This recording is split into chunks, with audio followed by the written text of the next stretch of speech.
بسم اللہ الرحمن الرحیم۔ حضرت علی علیہ السلام نے فرمایا، لوگوں کے غلام مت بنو جب اللہ نے تمہیں آزاد پیدا کیا ہے۔ انسان کے دل میں جو فخر اور غرور پیدا ہوتا ہے وہ شیطان کی پھونک کا نتیجہ ہے۔ وہ دل میں ڈالتا ہے کہ تو سب سے بڑا ہے، سب تجھ سے چھوٹے ہیں۔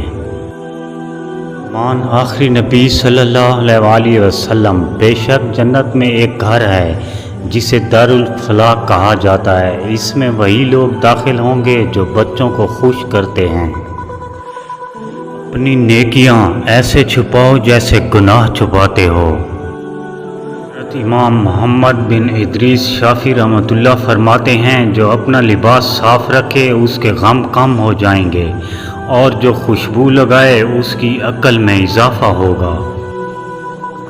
آخری نبی صلی اللہ علیہ وسلم، امانت داری رزق لاتی ہے جبکہ خیانت فقیر و محتاجی لاتی ہے۔ آخری نبی صلی اللہ علیہ وسلم، جس کو بیٹیاں عطا ہوئی ہیں اس نے ان کے ساتھ اچھا سلوک کیا تو یہ اس کے لیے جہنم کی آڑ بن جائیں گی۔ رسول اللہ صلی اللہ علیہ وسلم نے ارشاد فرمایا، جو نیکی کر کے خوش ہوا اور برائی کر کے پریشان ہوا وہ مومن ہے۔ رسول اللہ صلی اللہ علیہ وسلم نے ارشاد فرمایا، اس آدمی سے بہتر کسی نے نہیں کھایا جس نے اپنے ہاتھ کی کمائی سے کھایا۔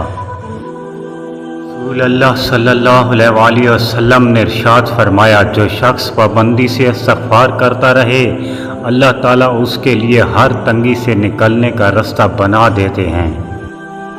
ظلم اور غرور کی سزا دنیا میں ضرور ملتی ہے۔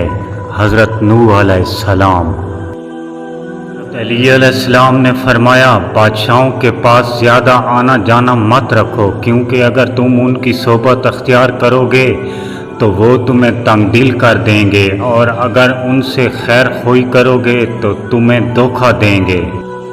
رسول خدا صلی اللہ علیہ وسلم کا ارشاد گرامی ہے، اگر تم نے آسمان کے برابر گناہ کر لیے پھر توبہ کر لی تو اللہ تعالیٰ تمہاری توبہ قبول کرے گا۔ محمد صلی اللہ علیہ وسلم، لوگوں کو معاف کر دیا کرو، تمہاری مغفرت کر دی جائے گی۔ اللہ حامی و ناصر، دعا گو ساگر۔